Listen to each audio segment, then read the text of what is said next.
A number of days have passed since Jonsky returned aboard the Kalishnikov 1. One of those aforementioned days is now dawning upon the KSC, and the HMSP Boadicea is ready to launch. So, without further ado, 5, 4, 3, 2, 1... Come on. We don't have any electric charge. Well,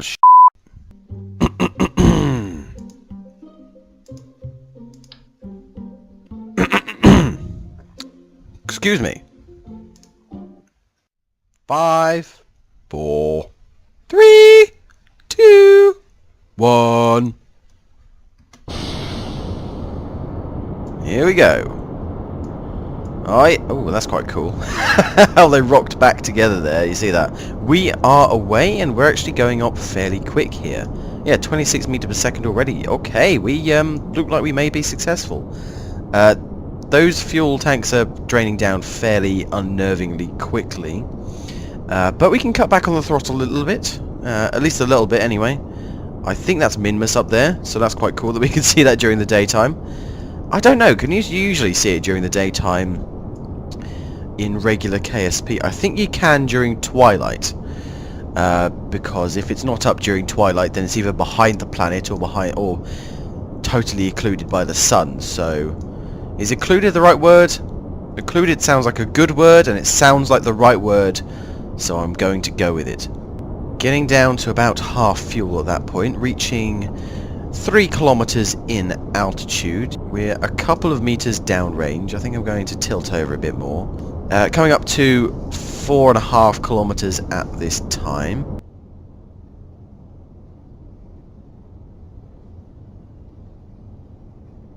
Tell you what, I think we'll be okay. It's slow going because I keep throttling down to make sure that we're not accelerating too much, because I don't want to be going too fast too early, you know. We do have plenty of the thruster weight if we just want to power through, really. Although I'm not sure how smart that will be. We do actually have a couple of contracts going. Here we go. So we're at exactly the right altitude and speed. Okay, we just lost the altitude advantage. Okay, we're not doing that then. Stage separation. First stage Miko. Stage separation. There we are. Second engine ignition. Second stage ignition even. Not second engine. It's like the 4th engine actually, but yep, continuing on. Unfortunately we didn't get that achievement because we'd already gone too high. So we've got a lot of contracts still going. I'm not sure how to best do these. Oh, we are really going now. We are really rocking that rocket. Yeah, that makes sense. Oh crap! Up, up, up, up, up, up, up, up, up, up, up. Yep, okay. I think we actually want to separate the payload fairings now. So I'm going to throttle down a bit. Okay, yeah, we're already going up to 80 kilometers at this time. So I'm actually going to throttle down considerably and begin tilting down in this direction. Already down to about half, well, a lot less than half fuel. We are actually going to separate the payload fairings here. Oh yeah, look at them fall away. Oh, that's pretty. That's very pretty, look at that. Oh, I took a screenshot. Okay, I'm quite proud of this actually. Look at how it like bends in like that and is all... It all makes sense, you know, and it makes sense. Kept this a long way away from a potential explosion. Oh, that's second stage burnout. Separation. Separation confirmed. There we are. It's gone all nice and quiet. We are about to exit the atmosphere. And at this time, because the aim of this spacecraft is to just go really, really high and far away. When does it become not high, really, really high, but rather really far away? I want to know that. Anyway. Ah. We have made orbit. We are really going some now. Look at this. Yeah, we're going for it. We are bloody well going for it. Look at this. Off we go. I was scared we weren't even going to make it to like 7 kilometers in altitude. There we go. Okay, I'm actually going to save some because I kind of want to circularize at altitude. So that's about half fuel. We're going to keep going. I think maybe 3 million meters is a good number. Yeah, why not? Why not? The scientists back in the lab have calculated that Kerbin's magnetic field sort of stretches out, you know, the major part of it. It's where chorus is produced, I guess, if you've ever heard of that. It's a very cool phenomena. It sort of goes out to around 2.5 million meters. 2.5 million... 200 and a half... How would you say that? 2.5... 200... 2... Right, wow. Here we go. This is the furthest anything has been from Kerbin.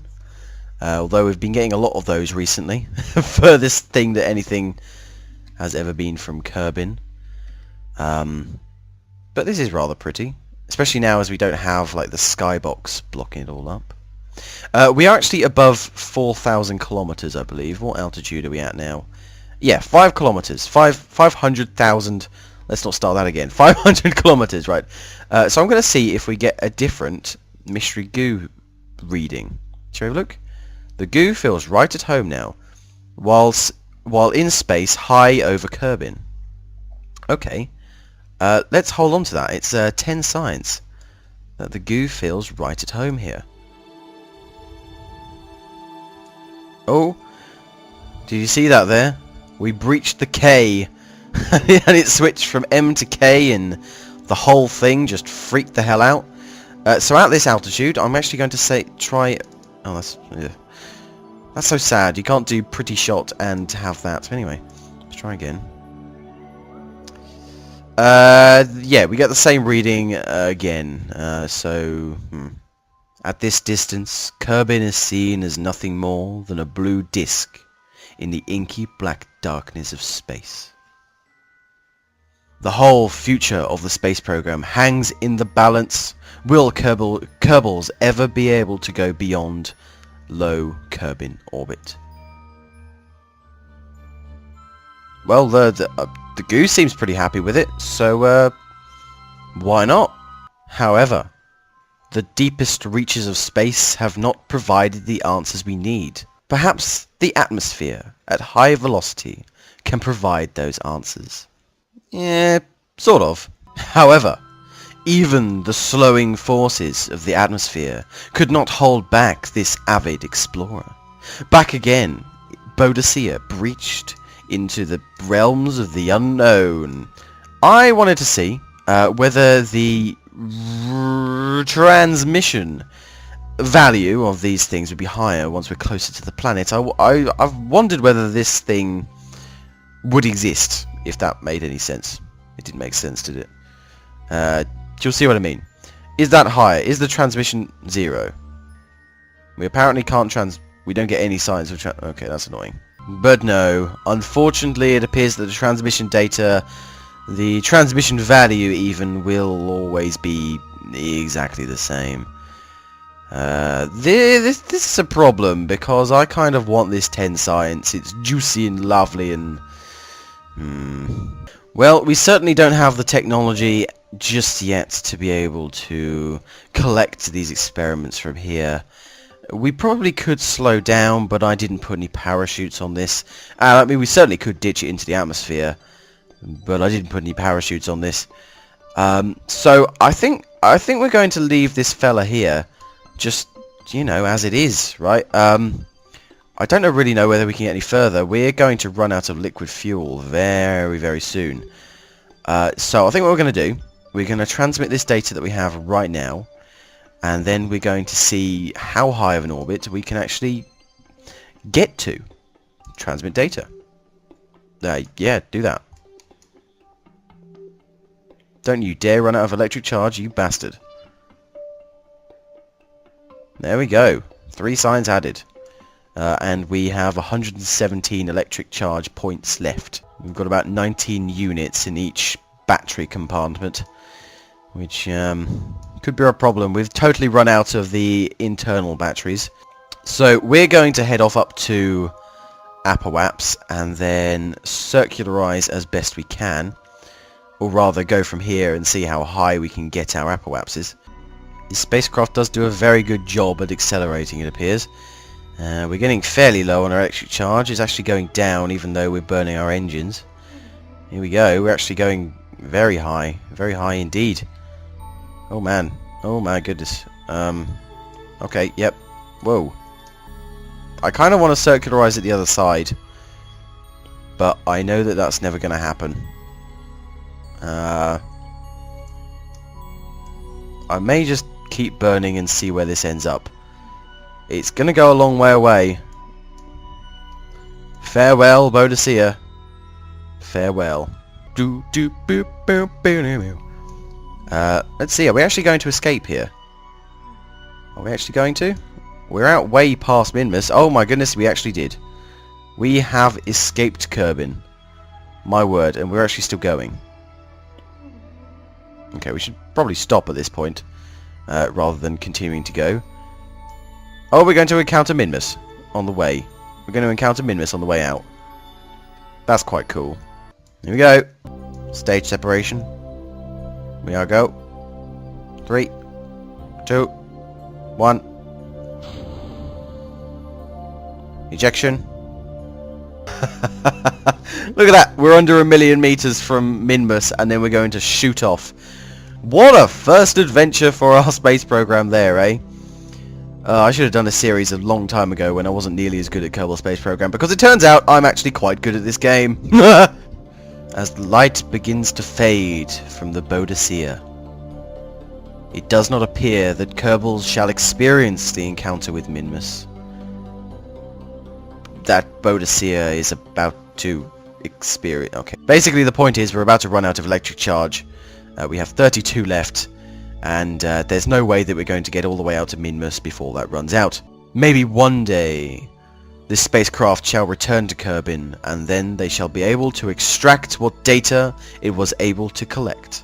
The cameras may be able to remain working for some time if they are put into sleep mode now and then rewoken at the time that it is expected. The spacecraft shall pass Minmus. This of course has to be done by a automatic programmy thingamajig that is being uploaded to the spacecraft now. In exactly 3 days, 1 hour and 45 minutes, the cameras aboard the spacecraft shall reactivate, take a few quick snaps, maybe a video or two, but they shall never be returned to Kerbin because the transmitter will be inoperable. But that will all be in the next episode. Until then, I do hope you've enjoyed, and I will see you when I see you. Goodbye.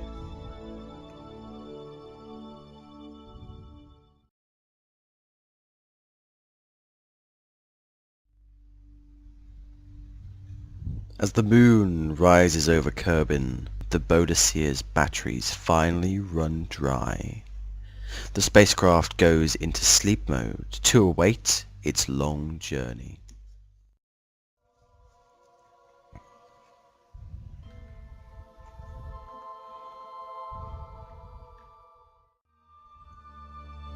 Nearly 5 days since launch, a single line of text is received on the monitor marked Boadicea back at the KSC.